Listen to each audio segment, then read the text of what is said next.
di Madinatul Munawwarah. Di dalam orang Betawi itu ada khas makanan kalau puasa, yaitu makan biji kolak. Bener ya? Biji kolak itu keras apa empuk?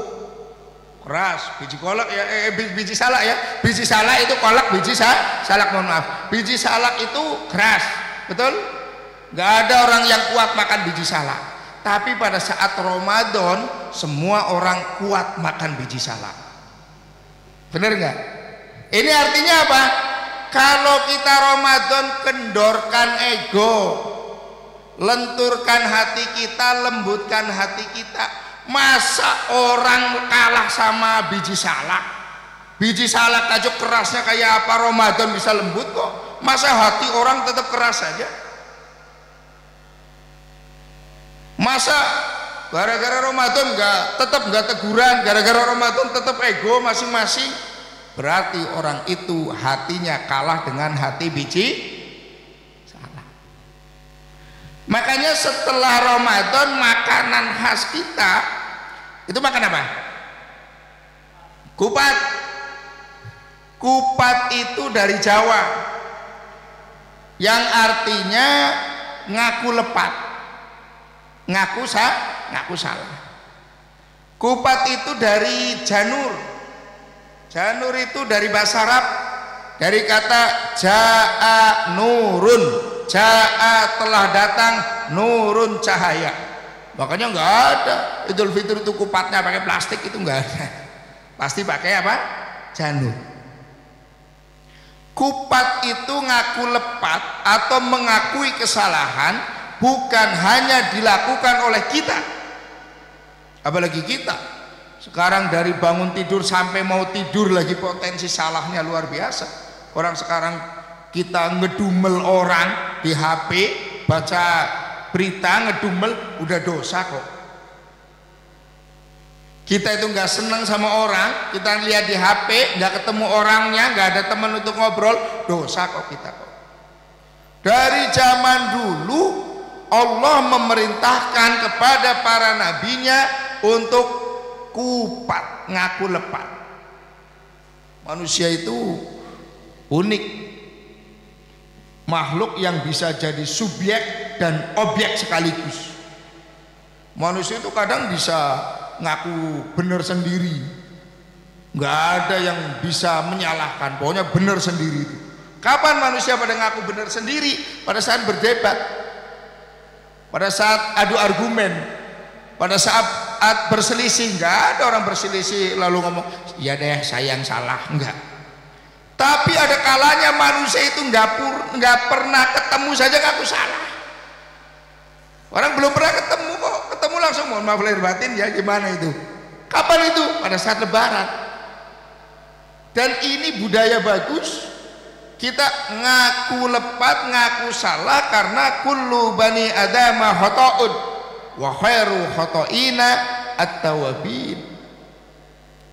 Semua anak Adam pasti dosa, dan sebaik-baik orang yang berdosa adalah orang yang meminta maaf padanya, orang yang tobat kepada Allah Subhanahu wa ta'ala. Contoh, Nabi Adam alaihissalam dan istrinya Sayyidati Hawa. Sayyidati itu pimpinan perempuan, masuk ke Kelapa Gading bukan Sayyidati, jadi Siti.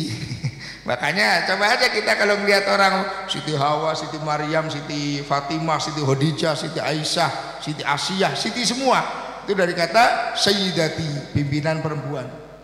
Sama Sayyidati Hawa melakukan sesuatu yang dilarang oleh Allah Subhanahu wa ta'ala. Dalam sejarah, Siti Hawa diturunkan di Jeddah, ada namanya kota Jeddah, artinya nenek-nenek. Dan Adam diturunkan di Jazirah India, di daerah India. Ada yang mengatakan India, ada yang mengatakan Sri Lanka. Keduanya ratusan tahun tidak ketemu. Keduanya dikasih amalan oleh Allah Subhanahu wa ta'ala, bukan meminta ya Allah temukan saya dengan suami saya, ya Allah temukan saya dengan istri saya, bukan. tapi keduanya disuruh kupat, disuruh ngaku lepat, ngaku salah. Rabbana bareng-bareng, Rabbana dzalamna anfusana wa illam taghfir lana wa tarhamna lanakunanna minal khasirin. Keduanya membaca Rabbana dzalamna anfusana, ya Allah Tuhan kami telah menganiaya diri kami. Kalau Engkau tidak mengampuni kami, kalau Engkau tidak merahmati kami termasuk orang-orang yang rugi. Terus berdoa kupat terus, ngaku lepat terus, mengakui kesalahannya bahwa beliau telah mendolimi dirinya sendiri. Allah memberikan rahmatnya, mempertemukan keduanya di sebuah bukit kecil di Arafah yang sekarang kita kenal dengan Jabal Rahmah. Nabi Adam saja ngaku salah. Yang keduanya Nabi Yunus alaihissalam. Nabi Yunus pada saat jengkel sama umatnya, Nabi Yunus keluar dari rumahnya, naik kapal, kapalnya dimakan oleh ikan yang sangat besar. Nabi Yunus di dalam perut ikan dikasih amalan oleh Allah, mendapatkan wahyu oleh Allah, diabadikan dalam Al-Quran. Bukan ya Allah keluarkanlah saya dari perut ikan ini, ya Allah matikanlah ikan ini, bukan, tapi kupat, ngaku lepat, ngaku salah. La ilaha illa anta, bareng-bareng, la ilaha illa anta subhanaka inni kuntu minadh. La ilaha illa anta, tiada Tuhan kecuali Engkau, subhanaka maha suci Engkau, sesungguhnya saya ini orang yang salah. Nabi Yunus ngaku salah, ngaku lepat, Allah memberikan rahmat, dikeluarkan dari perut ikan. Sekarang kanjeng Nabi Muhammad apakah tidak pernah ngaku salah? Nah, suatu ketika Nabi Muhammad SAW itu pulang ke rumah kemalaman. Dodok rumahnya Siti Aisyah itu nggak bangun-bangun. Akhirnya Nabi Muhammad SAW itu tidur di depan pintu. Bahasa kitanya ya, wah sudah nggak dibukain pintu, yang gelar sajadah lah di depan pintu ya, gelar sajadah tidur. Siti Aisyah terbangun terkaget, dan Siti Aisyah itu sangat merasa salah sekali, sangat merasa apa ya, aduh gara-gara saya ini Rasulullah itu tidur di depan pintu, tapi Rasulullah tidak. Ya Aisyah, saya yang salah, saya yang pulangnya kemalaman. Jadi Rasulullah juga ngaku salah. Contoh lagi, Rasulullah SAW itu lagi duduk dengan pemuka-pemuka Quraisy. Ada Abu Jahal, ada pamannya sendiri Abbas bin Abdul Muthalib, dan ada yang lainnya. Sedang duduk-duduk ngobrol asik, Rasulullah dengan harapan berbicara dengan pemuka-pemuka Quraisy bisa meluluhkan hatinya untuk bisa masuk Islam. Datanglah pamannya Rasulullah, orang buta, menjadi muadzin Rasulullah SAW. Muadzin pertama ini sebelum Bilal bin Rabah. Pada saat di Mekah menjadi muadzinnya Rasulullah, Abdullah bin Ummi Maktum. Abdullah bin Ummi Maktum ini datang kepada Rasulullah menanyakan tentang agama. Karena Rasulullah lagi ngobrol sama orang-orang hebat, ya secara manusiawi biasalah kalau ada orang lagi ngobrol sama orang hebat pasti orang lain itu dicuekin lah ya. Orang yang hebat itu dicuekin. Ini sudah buta, ganggu, bahasanya ini ganggu nih, lagi ngobrol sama orang-orang pembesar-pembesar Quraisy ini, mau nanya aja, nyelak itu loh, nyelak. Rasulullah itu menunjukkan wajah yang tidak suka terhadap pamannya itu. Rasulullah itu memalingkan muka. Allah menegur Rasulullah SAW dengan turunnya surat Abbasa. Abbasa wa tawalla.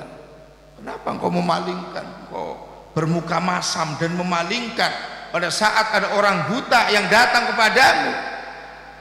Gara-gara itu Rasulullah Shallallahu Alaihi Wasallam mengaku salah, mengaku lepat, dan memanggil pamannya itu Abdullah itu bukan sebagai ammi lagi, bukan sebagai paman lagi, tapi wahai orang yang menyebabkan Allah itu memberikan surat, memberikan ayat kepada saya. Jadi Abbasah itu turunnya ayat Abbasah itu gara-gara Rasulullah itu memalingkan mukanya, bermuka masam, bermuka tidak bagus kepada orang yang datang kepada Rasulullah, yang menurut Rasulullah ini sedang ganggu lagi nego sama orang-orang top ini, katanya begitu. Begitu juga dengan siapapun. Bagaimana Rasulullah beristighfar? Ada satu hadis mengatakan 70 kali, ada satu hadis mengatakan 100 kali. Orang yang pasti dijamin masuk surga oleh Allah Subhanahu wa taala. Bagaimana dengan kita?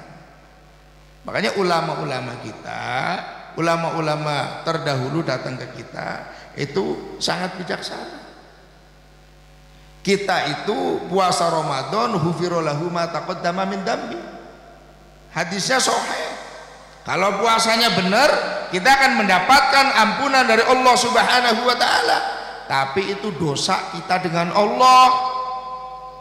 Dosa sesama manusia belum akan belum akan diampuni oleh Allah sebelum kita itu minta maaf kalau berkaitan dengan harga diri, atau minta halalnya kalau berkaitan dengan harta. Maka setelah lebaran ada acara halal bihalal, atau habis sholat jabatan tangan dan lain sebagainya, sebelum ada COVID ini. Kita ngobrol sebelum ada COVID ya. Dalam arti itu adalah media kita, hablum minallahnya sudah baik, bagaimana hablum minannasa juga tidak ketinggalan. Karena tidak akan kita diampuni oleh Allah walaupun kita beristighfar ratusan kali, bahkan ribuan kali, kalau terhadap tetangganya, terhadap saudaranya, terhadap orang lain belum meminta maaf atau belum meminta halalnya. Karena COVID ya cukup kita umpama melalui media sosial, yang penting hati kita betul-betul mengampuni, memaafkan orang-orang yang salah terhadap kita. Suatu ketika Rasulullah Shallallahu Alaihi Wasallam itu sedang di dalam masjid. Rasulullah mengatakan, sebentar lagi ada ahli surga, sebentar lagi ada ahli surga. Ada orang masuk nenteng sendal. Orang pada tanya, para sahabat, apa iya ini yang disabdakan Rasulullah, kok potongannya seperti ini, kok dikatakan ahli surga. Besok malam Rasul mengatakan lagi, sebentar lagi akan masuk ahli surga. Masuk orang itu lagi. Sahabat pada tanya, apa iya ini orang ini lagi? Rasulullah bersabda ahli surga, kok orang ini lagi yang masuk? Potongannya biasa-biasa aja. Sampai 3 kali Rasulullah bersabda nanti akan masuk ahli surga orang itu lagi. Sampailah ada sahabat itu yang minta izin sama orang itu. Bahasa kitanya, Pak, saya izin dong, saya numpang tidur di rumahmu 1 malam, dia mati. Biasa aja nih orang, tahajudnya ya biasa, nggak keyang-keyang banget, nggak getol-getol banget, tadarusnya ya nggak getol-getol banget. Kenapa kok ahli surga? Sampai malam ketiga dilihatnya biasa saja, akhirnya memberanikan diri. Pak, sebetulnya saya tidur di sini karena saya penasaran dengan amalnya jenengan. Rasulullah itu sampai 3 kali menyebutkan bahwa sebentar lagi akan masuk ahli surga, ternyata jenengan terus yang masuk. Amalnya apa sih jenengan? Kok sampai disebutkan oleh Rasulullah ahli surga? Kata orang itu, ya saya beramal biasa aja lah. Sholat ya sholat, tahajud ya tahajud, tadarus ya sekenanya. Cuma saya sebelum tidur selalu mengikrarkan diri, saya maafkan kalau ada orang yang menyakiti saya, kalau ada orang yang mendolimi saya, kalau ada orang yang tidak suka kepada saya. Bisa seperti itu kira-kira. Jadi setiap kita mau tidur itu mengikrarkan diri, saya ampunilah, saya maafkanlah, walaupun nggak minta maaf itu. Pokoknya kalau tadi itu ada yang nyalain saya, udah saya maafkan. Kalau tadi ada yang nggak suka sama saya, udah saya maafkan. hanya ikrar memaafkan orang setiap malam sampai 3 kali. Rasulullah SAW menyebutkan bahwa itu ahlil jannah, itu ahli surga. Mudah-mudahan kita semuanya ahli surga, amin ya rabbal alamin. Baik Bapak Ibu, untuk anak-anak remaja silakan kalau ada yang mau ditanyakan.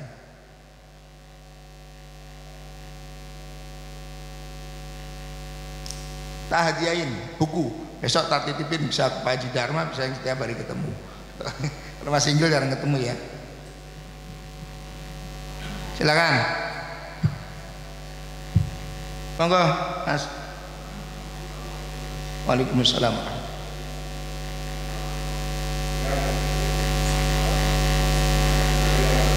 Terdengar.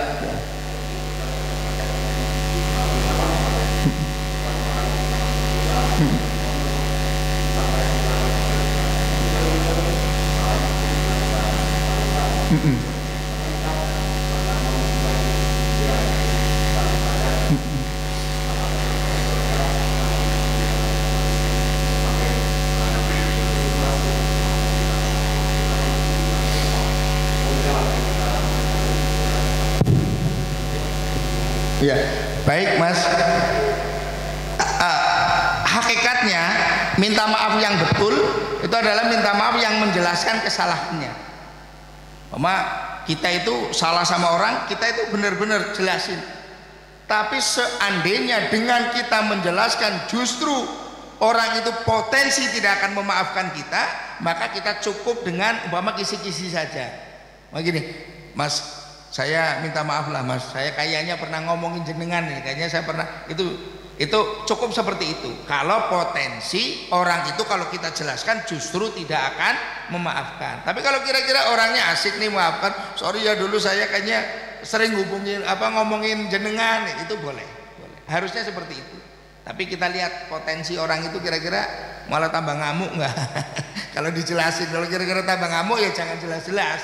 Tapi intinya disampaikan, mungkin saya pernah bohongin, mungkin saya pernah ada ucapan yang nyakitin, mungkin saya pernah hibah dan lain sebagainya, ya Mas.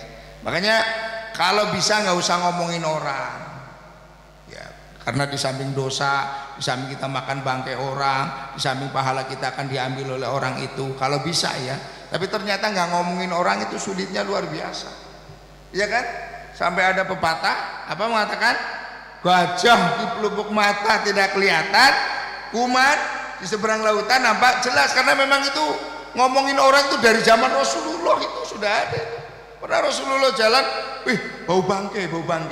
Kenapa ya Rasul, mana bangkai itu? Lagi makan bangkainya saudaranya. Maksudnya apa? Lagi ngomongin orang. Tapi kalau mau ngomongin orang, ini kan pertama kan kalau bisa jangan ngomongin orang. Kalau memang mulut kita nggak bisa nggak ngomongin orang, ya omong yang kira-kira ketemu gitu loh. Ngomongin ke Presiden Amerika begini kapan mau minta maafnya? Ngomongin ke umpama orang yang nggak mungkin bisa ketemu lagi kita, ya kalau toh bisa ya syukur-syukur nggak usah ngomongin. Kalau nggak bisa nggak ngomongin orang, ya omongin orang yang kira-kira ketemu gitu. Jadi nanti minta maafnya itu ada potensi untuk minta maaf. Jangan ngomongin orang yang tidak akan ketemu gitu. Ya Mas, ada lagi?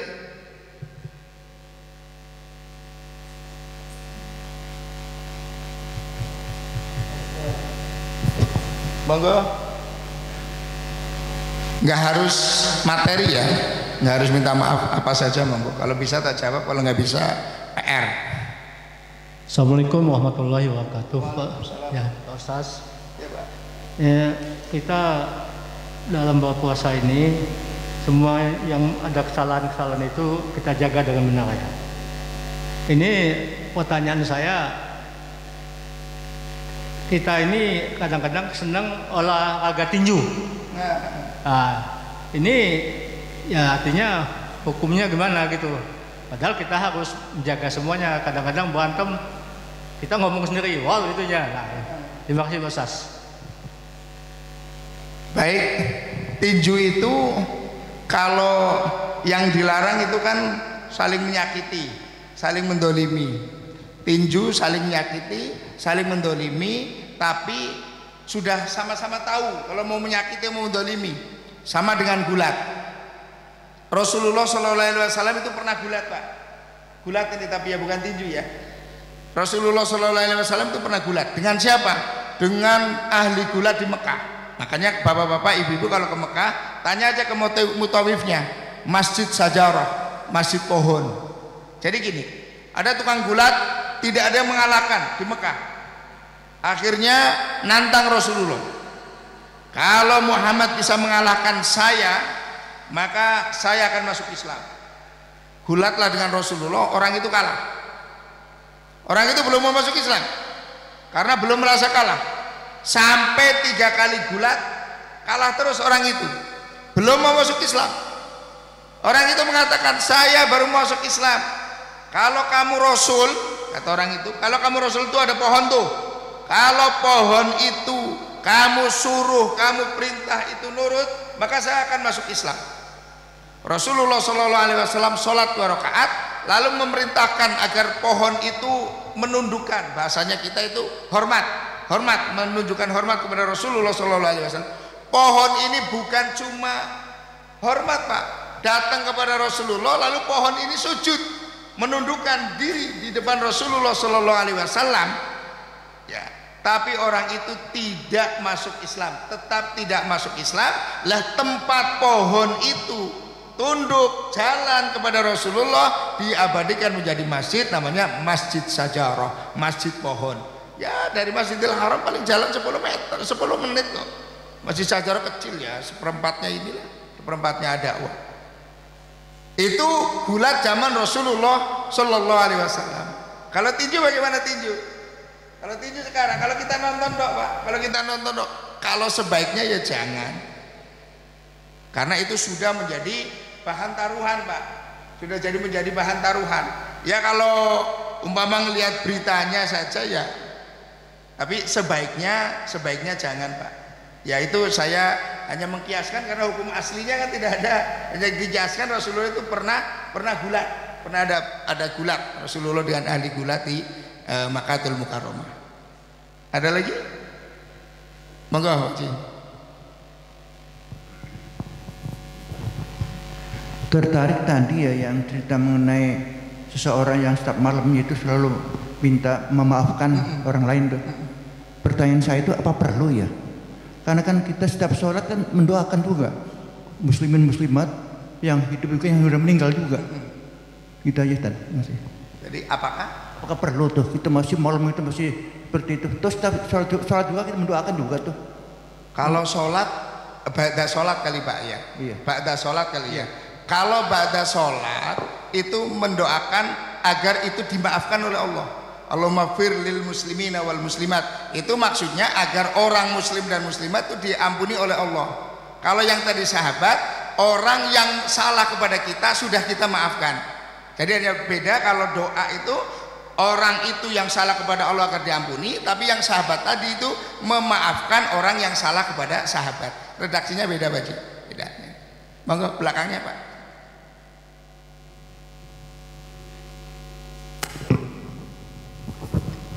Assalamualaikum warahmatullahi wabarakatuh. Waalaikumsalam warahmatullahi wabarakatuh. Pertanyaan saya begini Pak Ustadz, ya. Masalah menggibah ya. Kadang-kadang kita ini kan sering menggibah pemerintah atau pejabat, atau kita nonton infotainment Pak Ustadz. Iya.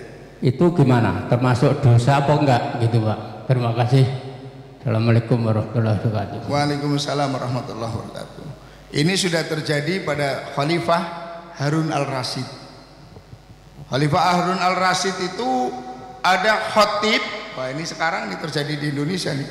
Kalau saya dengar ada khotib yang galak-galak ngomongin pemerintah, ngomongin itu, saya cuma senyum aja.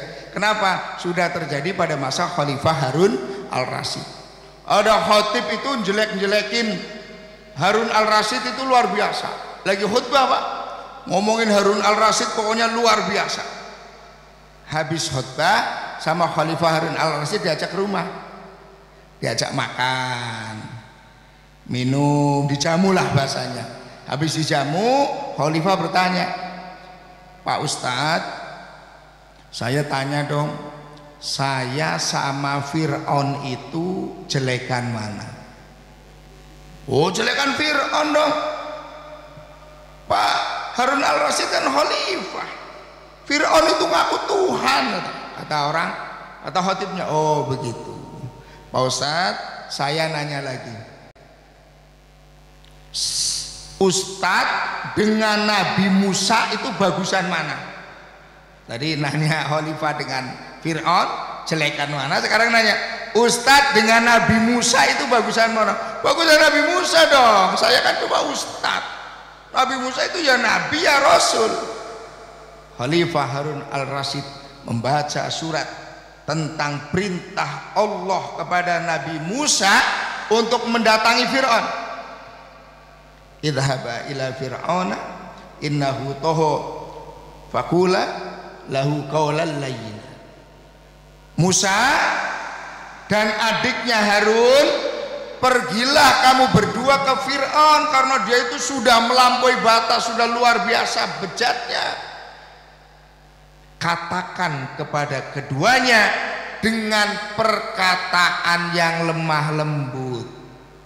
Ustaz, Allah memerintahkan Nabi Musa, seorang nabi, seorang rasul yang lebih baik daripada Anda seorang ustaz, mendatangi Fir'aun yang lebih bejat daripada saya dengan perkataan yang lembut. Kenapa tadi ustaz khutbahnya yang tidak sebaik Fir'aun, saya tidak tidak sebaik Musa dan saya tidak sejahat Fir'aun dengan perkataan yang kasar? Jadi Allah itu memerintahkan Nabi Musa seorang rasul itu mengatakan kepada bejat-bejatnya orang dengan perkataan yang lemah lembut, bukan dengan perkataan yang kasar. Lah sekarang sama-sama Islam, ya kan, pemerintah kita kan Islam, ngomongnya kasarnya luar biasa. Itu bagian daripada hibah, Pak. Ngomongin orang, kalau mau kritik pakai sesuatu, kritik itu dengan solusi. Kalau cuma ngomong toh itu namanya ya hanya bual saja itu. Kalau kritik harusnya seperti ini, kan nggak nyampe. Ya ikhtiar kan penting. Zaman sekarang apa sih nggak nyampe? Ikhtiar itu harus ada. Minimal ya kita ke pemerintahan terdekat kita, RT, RW, kelurahan, kecamatan, itu ikhtiar kita, Pak. Jadi nggak boleh kita itu ngomongin orang yang kita itu tidak tahu persis secara utuhnya, itu nggak tahu. Gitu. Ya apalagi kalau di dalam hatinya itu ada dengki. Jadi ngomonginnya itu nggak fair gitu loh. Kalau fair sih nggak masalah. Gitu ya Pak ya. Itu bagian daripada hibah itu, ngomongin orang. Maka pada saat mau pilpres saya berapa kali saya ngomong, orang yang pahalanya lagi banyak-banyaknya itu 4 orang, Pak Jokowi, Pak Kiai Ma'ruf Amin, Pak Prabowo, Pak Sandiaga Uno. Kenapa? Karena dua kubu itu yang ini ngomongin ini, yang ini ngomong ini. Siapapun insya Allah yang datang kepada saya umpama mau nyalon, saya selalu pesennya begini, silahkan Anda unggulkan calon Anda, tapi dengan jangan sampai Anda menjatuhkan lawannya. Jadi umpama gini, boleh aja calon saya begini, yang lain waduh saya nggak paham deh, itu kan cukup, selesai. Sekarang yang terjadi kan apa? Ngumpulin ini, jatuhin ini. Kata Semar itu, munggah tanpa ngasorake, menang tanpa ngalahake kan, tinggi tanpa harus menjatuhkan bisa, menang tanpa harus mengalahkan itu bisa, baik benar tanpa harus menyalahkan itu bisa. Nah, sekarang kan gimana caranya naik tapi dengan nginjak orang, umpama seperti itu ya Pak ya. Ada lagi anak muda ya monggo Mas. Baik Pak Kiai, mau bertanya terkait mungkin tema kita tadi Lailatul Qadar. Ya. Lupa tadi jadi. Maaf ini. Tadi Pak Kiai telah menjelaskan di awal bahwa ini sekaligus mengingatkan saya kembali Pak, mungkin Pak. Tadi sudah jelaskan di awal bahwa salah satu ciri-ciri malam Lailatul Qadar kan tadi hujan ya Pak. Tidak hujan. Ya tidak hujan dan seterusnya. Nah, saya ingin bertanya, misalkan seseorang itu dalam berpuasanya tidak maksimal gitu Pak Kiai. Dalam arti mungkin dia puasa cuman tapi tadarusnya kurang, ibadah lainnya nggak maksimal. Apakah seorang itu bisa mendapatkan malam Lailatul Qadar? Dan mungkin di 10 hari terakhir juga dia juga nggak maksimal, mungkin hanya datang sekali 2 kali pada saat satu malam di 10 hari terakhir. Nah, dan jika mendapatkan malam Lailatul Qadar, mau bertanya mungkin ciri-ciri fisik kepada kita. Tadi kan jelaskan ciri-ciri alam mungkin Pak ya. Ciri-ciri fisik lagi mungkin seperti apa sih Pak? Apakah fisik kita terlihat oleh orang lain kita mendapatkan Lailatul Qadar, atau kita yang merasakan sendiri ketenangan itu? Terima kasih Pak. Baik Mas MC. Pertama, mungkinkah orang yang puasanya nggak maksimal, ibadahnya nggak maksimal mendapatkan Lailatul Qadar? Kalau dijawab pertanyaan mungkin atau enggak, ya mungkin sekali, karena qadar kan kehendak Allah. Sama gini, mungkin nggak orang yang nggak pernah belajar tapi pinter, ya, Mas Inggil nggak pernah belajar tapi nggak taunya sama yang belajar terus IPK-nya gedean yang nggak pernah belajar, mungkin ya mungkin saja. Cuma itu kan rahmat Allah ya. Rahmat Allah itu akan Allah berikan kepada ikhtiar. Jadi kalau saya ditanya mungkin nggak, ya mungkin. Tapi prosentasinya saja, ya kan? Yang melek tiap malam di 10 hari terakhir belum tentu dapat Mas. Tapi yang tidur pasti nggak dapat, ya kan? Yang melek itu belum tentu dapat, tapi yang tidur pasti nggak dapat.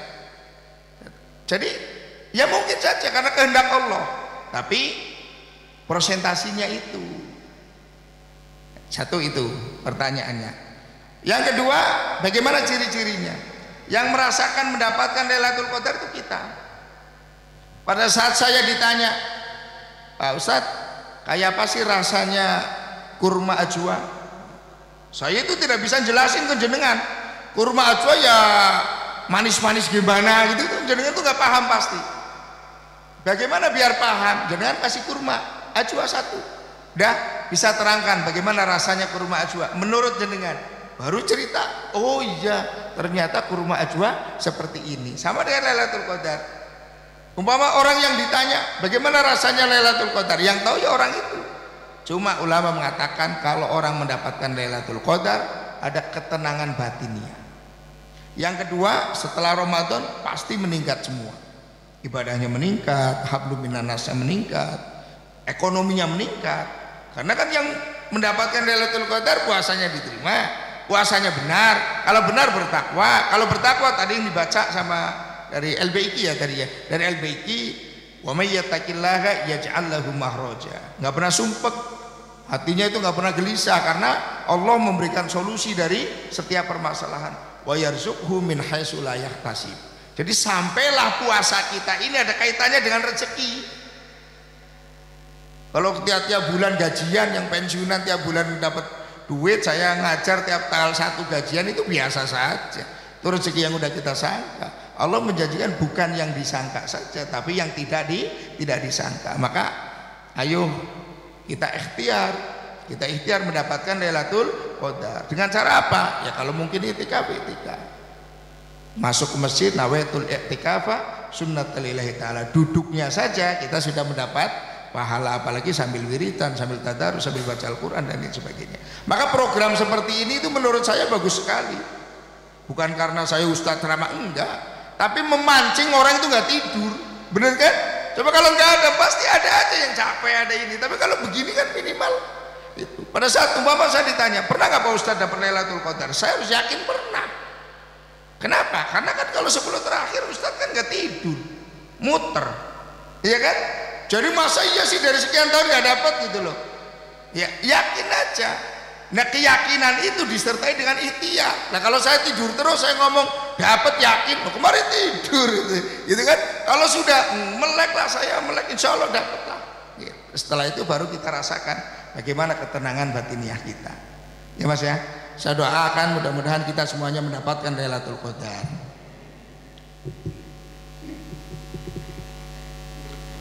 Allahumma innaka afuwun karim tuhibbul afwa fa'fu anni. Perbanyak doa itu. Silakan satu lagi. Monggo Mas. Ya. Waalaikumsalam warahmatullahi. Ya, mohon maaf Ustadz, saya ingin bertanya, kan dalam surah Al-Ahqaf ayat 15 berbunyi A'udzubillahi minasyaitonirrajim, bismillahirrahmanirrahim. Rabbi auzi'ni an ashkura ni'mataka allati an'amta 'alayya wa 'ala walidayya wa an a'mala shalihan tardaha wa aslih li fi dzurriyyati. Yang saya ingin pertanyakan, tugas apa gitu kan ya, tugas apa dari Allah ketika umur kita balik sampai umur 40 tahun. Sekian, Assalamualaikum warahmatullahi wabarakatuh. Waalaikumsalam warahmatullahi wabarakatuh. Yang dari LBIK ya? PTIK bukan?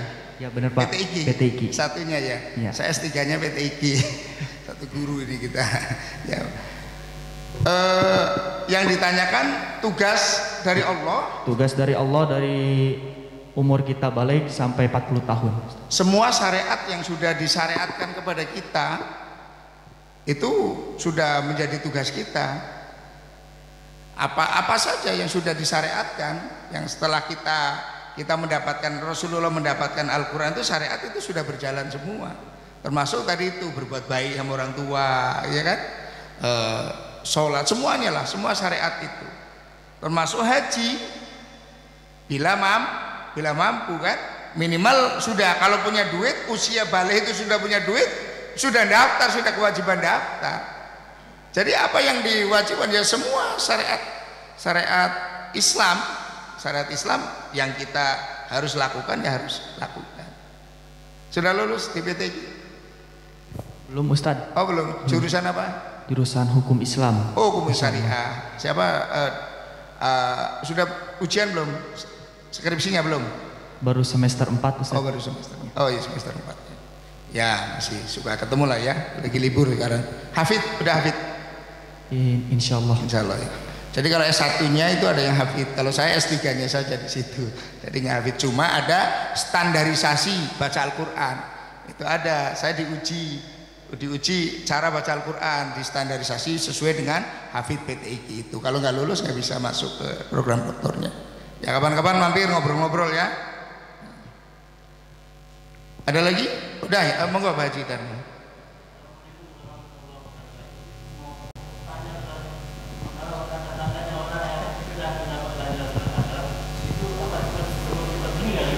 Kenapa? Orang yang mendapat cepat meninggal. Orang yang mendapat Lailatul Qadar, kira-kira apa mau cepat meninggal Ustaz?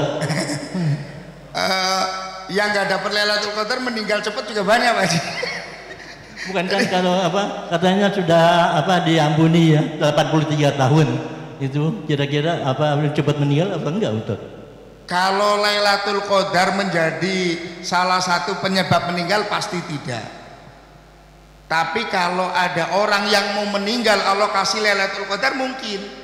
Tapi tidak berarti Lailatul Qadar menyebabkan orang cepat meninggal. Itu enggak ada kaitannya. Cuma mau gini, kan kita itu usia kita kan ditetapkan pada saat kita 4 bulan di kandungan. Di kandungan ibu kita kan kita ditetapkan. Allah memerintahkan malaikat untuk meniupkan ruh beserta dengan takdir kita, salah satunya kapan kita meninggal.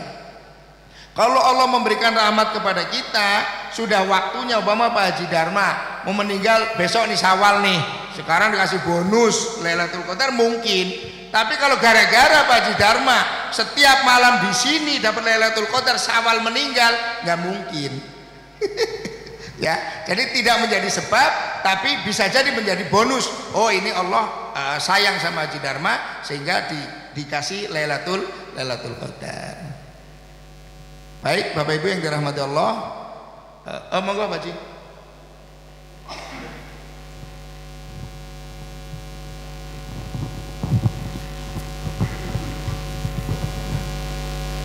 Assalamualaikum Pak Ustadz. Saya mau bertanya ini. Saya pernah dengar Pak Ustadz, tapi saya dalilnya udah lupa atau dari mana. Nah, jadi seseorang yang pernah kita zolimi, kemudian orang sebelum kita minta maaf dia telah dipanggil Allah. Yang pernah saya dengar, yang tadi saya maksud dalilnya saya juga lupa atau dari mana, ini seolah-olah pernah saya dengar itu kita dimohonkan, artinya kita disuruhkan oleh Allah untuk mendoakan orang itu sepanjang hidup kita. Artinya di setiap saat kesempatan kita berdoa, doakanlah orang yang pernah kita zolimi itu kepada Allah untuk diampuni. Itu yang pernah saya dengar Pak Ustadz. Apakah ini benar atau salah? Walau alam bisawab ya Pak Ustadz ya. Saya mohon keterangan dari Pak Ustadz. Apakah benar ini yang saya sebutkan tadi? Saya kira itu Pak Ustadz. Terima kasih. Assalamualaikum warahmatullahi wabarakatuh. Waalaikumsalam warahmatullahi wabarakatuh. Kalau kita salah sama orang berkaitan dengan harta, orang yang kita utangin umpama atau kita ambil hartanya telah meninggal dunia, maka kita wajib ke ahli warisnya. Jadi cari ahli warisnya.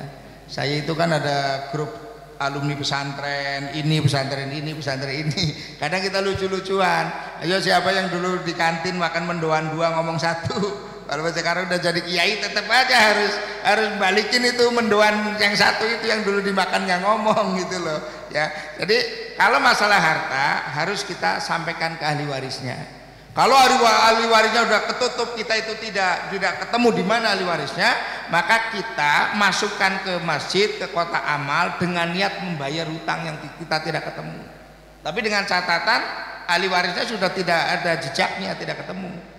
Nah kalau kita berkaitan dengan harga diri, tadi itu pernah ngomongin orang, pernah ini, tapi orangnya meninggal, betul itu Pak, tapi tidak sepanjang hidupnya. Jadi sesering mungkin, bahasanya sesering mungkin kita doakan orang itu agar diampuni oleh Allah. Kalau sepanjang hidupnya berat juga kita itu kan. Tapi sesering mungkin umpama ingat, iya ya saya dulu pernah nyalain almarhum bapak ini, ampuni dosa beliau. Saya ingat, ya ampuni, saya ingat ampuni. Begitu betul itu Pak. Cuma bahasanya saja tidak sepanjang hidup. Ya bahasanya cuma sebaiknya, ya, sesering mungkin kita doakan beliau. Terima kasih Ustaz. Ya Pak. Bapak Ibu yang dirahmati Allah, ada lagi? Monggo. Sedikit Pak Ustadz. Ya. Assalamualaikum warahmatullahi wabarakatuh. Waalaikumsalam warahmatullahi wabarakatuh. Mungkin ini masalahnya sedikit hilafiyah ya. Ya memang saya ini dari kampung. Ya. Biasanya usoli itu memang selalu dipakai. Tapi sedang perkembangan di kota ada kiai malah doktor gitu. Ya kita datang dari rumah itu kita tuh udah niat bau itikaf. Iya. Jadi seolah-olah kesan tidak perlu. Kadang-kadang kalau nawa itu kan ada lupanya. Padahal kita dari rumah tuh udah niat ikhtikaf kita tuh. Allah itu udah maha tahu. Nah cuman yang saya tanyakan, karena memang saya juga dari kampung gitu. Itu dasar nawa itu tuh ada nggak dasar hadisnya gitu. Terima kasih Pak Ustadz, itu saja. Ya baik. Waalaikumsalam warahmatullahi wabarakatuh. Banyak Pak. Innamal a'malu binniyat. Segala perbuatan itu tergantung niat. Dan niat itu ada tempatnya Pak. Dalam Islam itu ada niat, ada azam. Kalau azam itu sesuatu yang belum terjadi. Kita kalau nanti saya umpama ada orang nanti kalau rumahnya dapat gusuran, saya mau haji. Itu kita belum niat haji, itu baru azam haji. Kita haji gelombang pertama.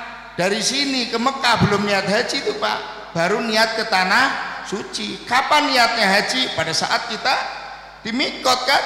Makanya di mikot itu kalau dari Madinah di Bir Ali kan mau umroh kan, nawaitul umrata wa aramtu biha lillahi ta'ala kan, itu kan dilafalkan niat. Satu itu. Lah begitu juga dengan pada saat kita mau melakukan sesuatu, karena niyatu hiya qasdu syai'in muqtaronan bi fi'lihi syai'. Niat itu adalah sengaja melakukan sesuatu bareng dengan action. Jadi pada saat kita mau ke masjid ini, ya kita niat mau iktikaf, niat mau iktikaf sampai masjid, niat iktikaf. Dan niat itu pada saat kita mau ke masjid sholat, kan niatnya sholat kan bukan pada saat jalan ke masjid, pada saat apa? Takbiratul ihram kan. Allah hatinya ngomong saya sholat isya fardu 4 rakaat karena Allah. Itu pada saat takbiratul ihram. Pada saat kita mau ke kamar kecil wudu, apa iya saya niat wudu? Enggak bisa. Niatnya wudu di mana? Pada saat kita membasuh wajah. Niatnya puasa bagaimana? Kalau niatnya puasa memang ada 3 pendapat nih. Niatnya puasa ya. Satu, Imam Maliki itu 1 bulan penuh boleh. Masuk malam pertama niat. Saya niat puasa Ramadan 1 bulan penuh, silahkan. Imam Syafi'i tiap malam. Tiap malam nawaitu shaumahudin, tiap malam. Imam Ahmad bin Hambal nggak usah ngomong begitu. Makan sahur itu udah niat. Bangun makan sahur itu udah niat. Lah kita bagaimana? Kita kombinasikan. Kalau saya ngajar malam pertama niat puasa Ramadan 1 bulan penuh. Tiap malam kalau nggak ada udzur, nggak lupa, ya niat apa beratnya sih? Iya loh, gitu kan? Ya itu habis itu sahur. Yang repot sudah nggak niat 1 bulan penuh, malamnya ketiduran nggak sahur, itu nggak ada payung hukumnya. Jadi kita beragama harus ada payung hukumnya. Kita pada saat kita nyampe ke masjid, lalu kita pada saat kita jalan niat saya mau ke masjid untuk iktikaf. Nyampe di sini nawaitul iktikafa sunnatalillahi taala. Kalau ada yang pendapat jalan sudah termasuk niat, ya monggo-monggo saja, tapi payung hukumnya yang penting, payung hukumnya gitu. Ya Pak Ji ya. Terus pertanyaan yang kedua, apa beratnya kita niat? Iya kan? Kalau lupa itu beda loh. Lupa nggak niat gitu.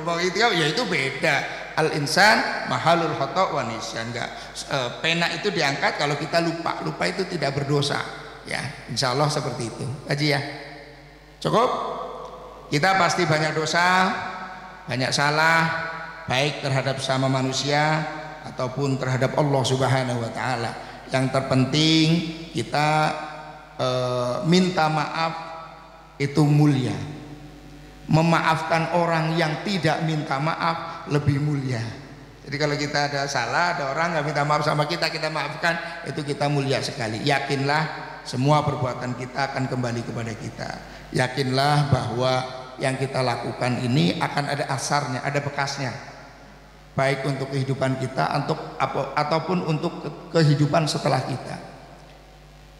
Kita itu bisa mengambil ibrah pelajaran. Bagaimana Nabiullah Ibrahim alaihissalam punya anak 2 laki-laki, semua itu jadi nabi dan rasul.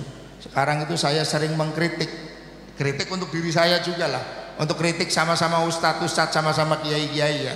Kalau saya lagi ngomong umpama atas nama PBNU untuk PC-PCNU atau atas nama MUI pusat ke MUI daerah, saya ngomong gini, sekarang nyari ustadz yang anaknya jadi ustadz itu susah, bener nggak? Ustadz yang anaknya jadi ustadz itu susah. Sering saya kritik, ustadz yang anaknya tidak jadi ustadz, ustadz yang kapok jadi ustadz. Jadi kasarannya gini, udahlah saya aja yang jadi ustadz, jangan sampai anak saya jadi ustadz. Padahal hidup kita baru akan kelihatan setelah kita meninggal. Kalau sekarang itu kita difitnah, kita biasa saja, namanya masih hidup kok. Tapi nanti akan muncul ruh dan nurnya pada saat kita meninggal dunia. Makanya kita harus senantiasa berjuang, harus senantiasa berbuat. Jangan melihat sekarang, tapi lihat siapa kita setelah kita meninggal dunia.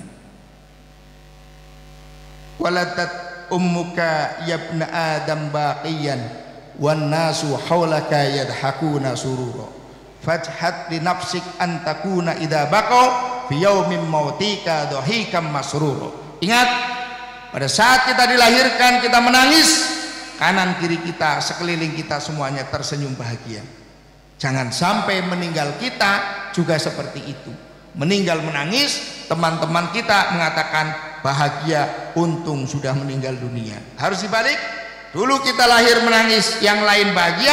Besok kita meninggal bahagia, yang lain menangis karena ditinggalkan oleh kita. Baru akan kelihatan kalau kita punya amalan-amalan yang khusus, amalan-amalan yang istiqomah. Maka dari itu mari kita beristighfar. Astaghfirullah Rabbal baraya, astaghfirullah minal khataya, astaghfirullah Rabbal baraya. khotoya astaghfirullah minal khotoya. Terima kasih, mudah-mudahan Allah memberikan rizki kita bertemu dengan Lailatul Qadar. Mudah-mudahan semua puasa kita diterima, sholat kita diterima, sedekah kita diterima, tadarus kita diterima, zakat kita diterima, semua amaliyah kita di bulan suci Ramadan diterima oleh Allah Subhanahu wa taala. Al-Fatihah.